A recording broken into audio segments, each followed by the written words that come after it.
Bonsoir Pascal, ce soir l'URB jouait à Grande-Synthe, près de Calais, une ville dont on parle pas mal dans l'actualité. Mais pour en revenir au basket, ce soir la victoire a choisi son camp. Exact, elle l'a choisi dans les 5 dernières minutes. Ça a été un match, et on s'y attendait, un match très très difficile, en dépit de l'absence chez eux de deux joueurs vraiment importants, Ivy qui était absent, et puis il y avait un autre joueur qui s'appelle Casier. Casier, on savait que c'était un vrai panier de crabes, il allait gagner là-bas, et donc le fait d'avoir su profiter de cette aubaine-là, c'est vrai que ça a été profitable, même si ça s'est décompté que dans la 5 dernières minutes. Oui, parce que la première mi-temps, bon, c'était...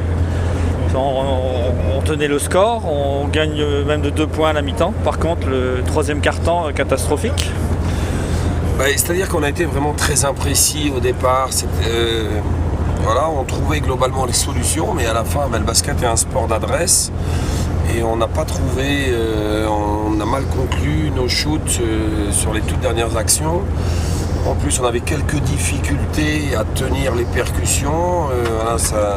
Dans les drives et tout ça, ça percutait. Puis il n'y avait juste plus qu'à mettre le panier à la fin pour les pivots. Et bon, c'est ce qu'a fait Zani, c'est juste sur les percussions. Un match aussi où on a compté assez peu de fautes. On peut relever en première mi-temps notamment. Ouais, mais même d'une manière générale, il y a eu un arbitrage qui a été assez intéressant, qui a été bien maîtrisé globalement.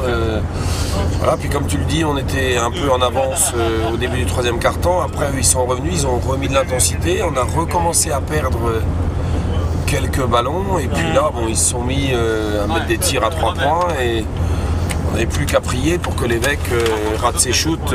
Mais malheureusement, il n'en a pas raté tant que ça. Pinte nous a aussi posé des problèmes, il n'a pas fait les choses à moitié, voire à demi, et heureusement que sur la fin on a réussi à retrouver de l'efficacité proche du cercle et à retrouver au travers d'une défense de zone 2-1-2 sur laquelle à l'usure un petit peu, j'aurais tendance à dire, l'équipe de Bourbourg est venue buter.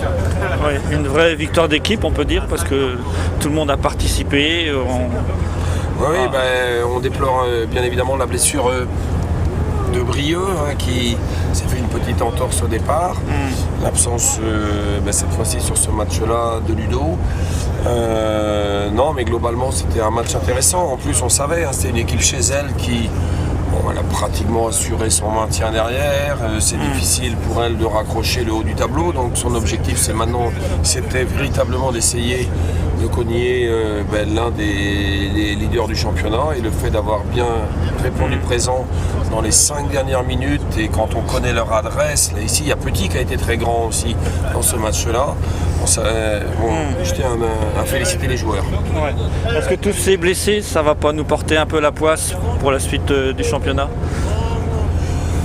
Écoute, pour l'instant, je pense qu'on le négocie assez bien, et comme je le disais l'autre fois, l'une des grosses chances que l'on a, c'est d'avoir une richesse d'effectifs.